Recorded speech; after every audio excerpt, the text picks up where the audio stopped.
You want to write a novel? Good. Begin with delusion.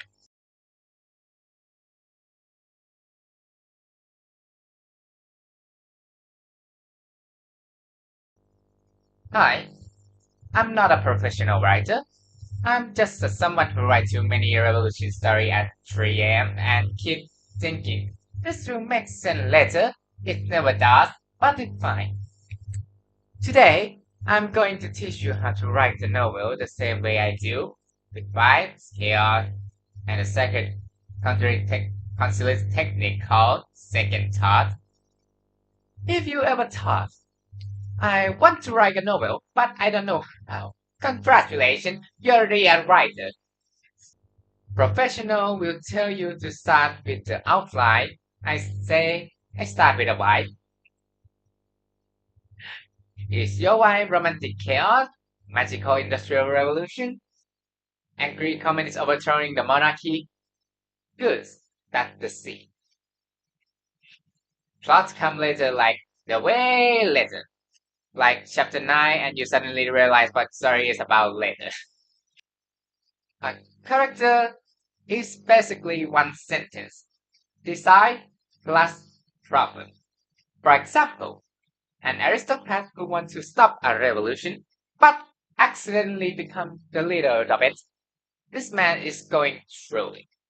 If your character feels boring, give them a secret. Secret equals essential. If nothing goes wrong, your story dies. Conflict is optional. Your character must suffer. It's the law. It doesn't have to be big. Fight the system, fight tradition, fight their own brain, fight a cat, anything. This is my favorite technique. Write your first idea, then immediately write the second thought that contradicts it.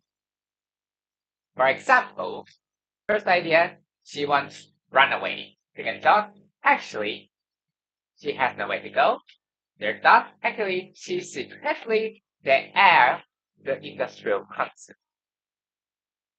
The mention that story.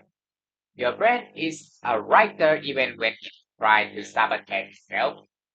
The biggest mistake you new writer make is trying to write the whole novel at once. No, impossible.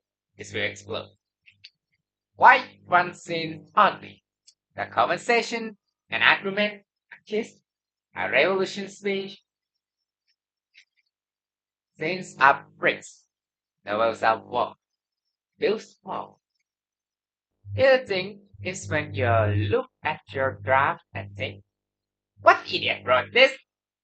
The subsequent plot twist is what you, but it's okay. Pasteur was doing their best. Revision is where your story becomes legible instead of liberty dream, or at least a structured liberty. You don't need the permission to write. You don't need the talent. You don't need a perfect idea. You just need the courage to keep going, especially when it's messy. The story exits because you decide down. That's messy. If you like the chaotic writing advice, subscribe. If you don't like it, pretend you don't see this video.